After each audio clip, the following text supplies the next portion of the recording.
जाते और ठाकुर जी को जाकर के रोज बोलते, ठाकुर जी मेरे घर कभी जीमने आओ। श्री विठ्ठल भगवान ऐसे खड़े रहते। नामदेव जी रोज जाते, बोले मेरी मैया इतना बढ़िया प्रसाद बनाती है, ठाकुर जी जीमने आओ। तो नामदेव जी से कभी कभी ठाकुर जी बोलते थे, ठाकुर जी कहें पूरी दुनिया यहीं लेके आ जाती है, तू भी लिया यहीं पे, हम यहीं खड़े यहीं पालेंगे। बोले नहीं, मेरे घर आओ पाने के लिए। तो ठाकुर जी बोले मैं तेरे घर पाने जाऊंगा तो यहाँ पे कौन खड़ा होगा मेरी जगह, लाखों लोग दर्शन करने आते हैं। नामदेव जी बोले आप भगवान हो, सर्वसमर्थ हो, कोई व्यवस्था कर लो अपनी। भगवान बोले ठीक है कर ली हमने व्यवस्था। बोले क्या व्यवस्था? बोले मैं तेरे घर जाऊंगा पाने, तू मेरी जगह खड़ा हो जा। नामदेव जी बोले ये कैसे हो सकता है?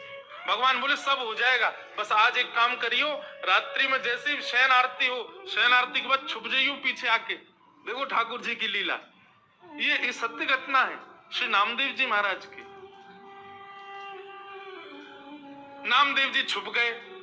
रात्रि में शयन आरती के बाद जैसे कपाट बंद हुए, ठाकुर जी तुरंत मूर्ति मंत्र खड़े थे, मूर्ति से सहज हो गए और सहज उतर गए अपने आसन से। और नामदेव जी कहा तुम खड़े हो जाओ। खड़े हो गए। नामदेव जी बोले ऐसे खड़े हो जाओ हमारी तरह। हो गए खड़े। अब ठाकुर जी उनका श्रृंगार कर रहे हैं, अपनी जैसी पगड़ी पहनाई, अपनी जैसे वस्त्र पहनाए, अपनी जैसे पूरे हाथ पाम कर दिए। नामदेव अब हम जा रहे हैं तुम्हारे घर प्रसाद पाने, 2-4 घंटा में मंगला आरती होगी, खड़े रहना यहीं पे। और सुनो 2-4 बातों का ध्यान रखना। क्या? ये सुबह सुबह पुजारी आकर के तुमको ठंडे ठंडे पानी से नवाएंगे, ठिठर मत जाना।